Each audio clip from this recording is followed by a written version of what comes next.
एसपीसीएस education channel में स्वागत है मित्रों। आइए प्रश्न क्यों चलते हैं। आज का सब्जेक्ट है, आज का जो बिंदु है वह है पश्चिमीकरण, वेस्टर्नाइजेशन।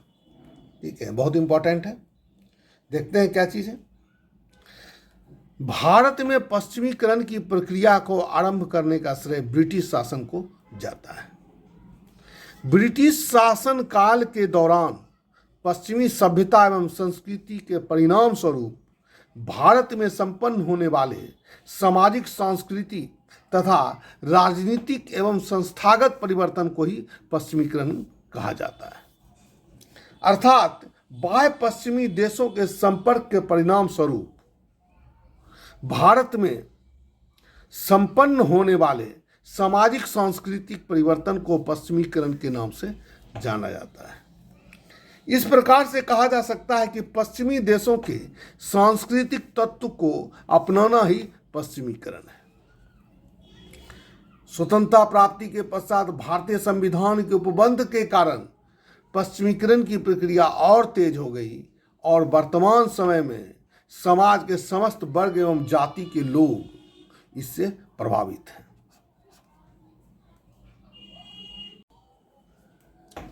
आगे है कि पश्चिमीकरण की संकल्पना में निम्नलिखित विशेषताओं का समावेश पाया जाता है। एक वैज्ञानिक अवधारणा है, अनेक प्रारूप हैं, नैतिक रूप से तटस्थ हैं, एक व्यापक अवधारणा है, जटिल एवं बहुस्तरीय प्रक्रिया है, चेतन एवं अचेतन प्रक्रिया है।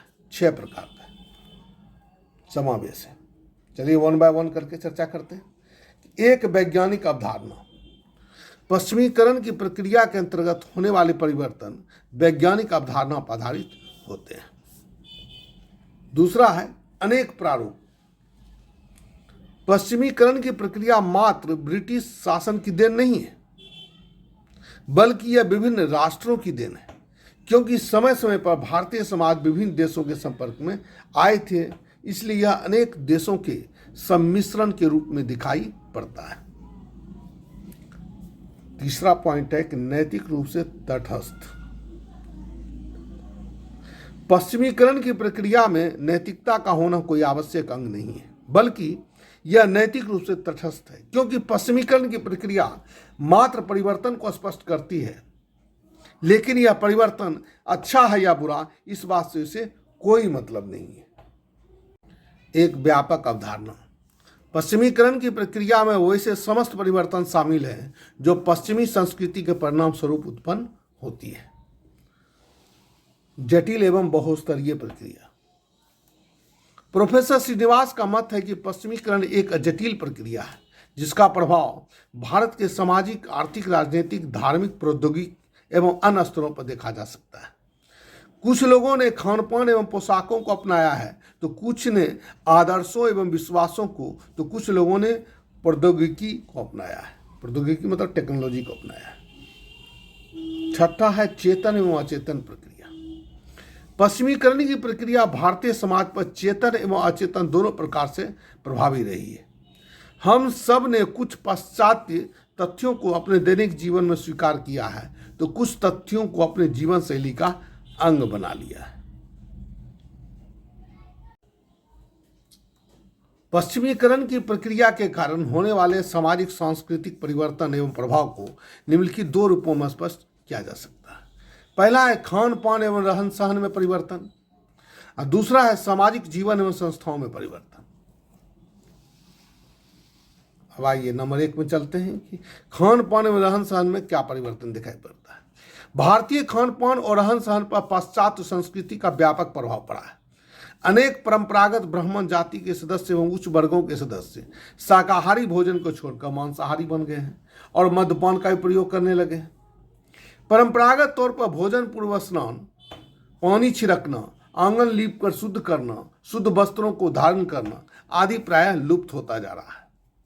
पश्चिमीकरण के परिणाम स्वरूप कुर्सी टेबल पर बैठकर खाना खा लेना और भोजन में चम्मच का उपयोग भी किया जाता है।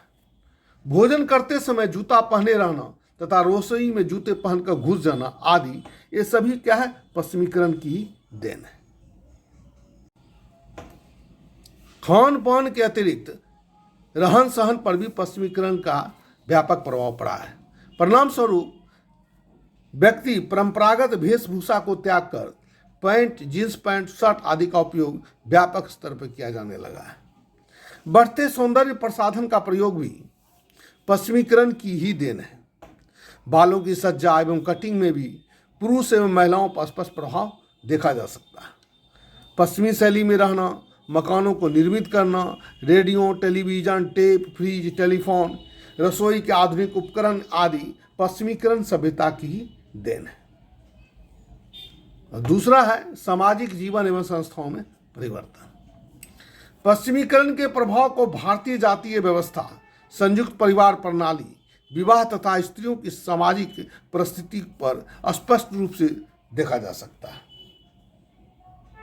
भारतीय समाज में व्याप्त जाति प्रथा पश्चिमीकरण के कारण दुर्बल हुई है।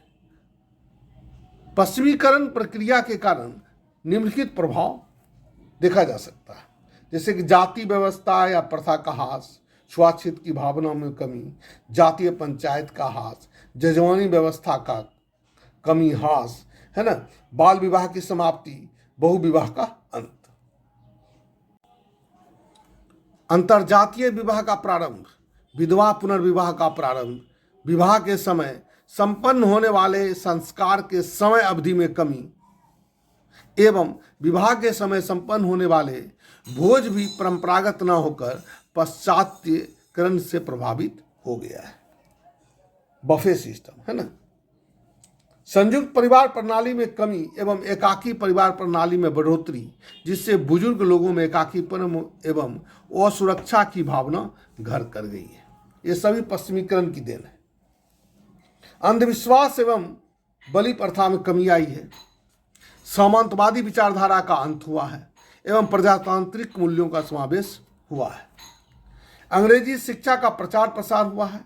भारतीय ललित कलाओं पर भी पाश्चात्य का पश्चिमीकरण का प्रभाव पड़ा है, जैसे कि मॉडर्न आर्ट का प्रचलन हो गया है। भारतीय शास्त्रीय संगीत के स्थान पर पॉप म्यूजिक का प्रचलन हो गया है, डिस्को डांस का प्रचलन हो गया है। उसी प्रकार से परंपरागत शिक्षा प्रणाली के स्थान पर वैज्ञानिक एवं आधुनिक शिक्षा प्रणाली का विकास हुआ है, जैसे कृषि, चिकित्सा, इंजीनियरिंग, कंप्यूटर साइंस इत्यादि। शिक्षा का समान अधिकार एवं स्त्री शिक्षा का अधिकार, मशीनीकरण एवं औद्योगिकरण के विकास में तेजी हुई है। मानवतावादी व्यवस्था को बढ़ावा मिला है तथा समाज के समस्त व्यक्ति को समान अधिकार प्राप्त हुए हैं। व्यक्ति की सामाजिक प्रतिष्ठा का आधार उसके जाति एवं परिवार के प्रतिष्ठा पर आधारित न होकर उसके व्यक्तिगत योग्यता पर आधारित हो गई है। जातीय पंचायत के प्रभाव में कमी आई है। ग्रामीण क्षेत्र के लोगों में सामुदायिकता यानी कोऑपरेटिव की भावना में कमी आई है। आर्थिक क्षेत्र में व्यापक परिवर्तन हुआ है। वर्तमान में डिजिटल इंडिया का कॉन्सेप्ट आ गया है। इसके साथ ही क्लास समाप्त होता है। वीडियो अच्छा लगे तो लाइक शेयर और सब्सक्राइब जरूर करें। वर्तमान में यहाँ बहुत सारे परिवर्तन को आप देख रहे हैं कि किस किस प्रकार का परिवर्तन हुआ, उन परिवर्तनों को भी आप समावेश इसमें कर रहे हैं तो आपको अच्छा मार्क्स आएगा, है ना। ये सब ऑनलाइन क्लास में मैं आकर के सब चीज़ को समझाऊंगा। पहले तो आप इसको लिख लीजिए, समझ लीजिए, है ना। इसके साथ ही क्लास समाप्त होता है। धन्यवाद।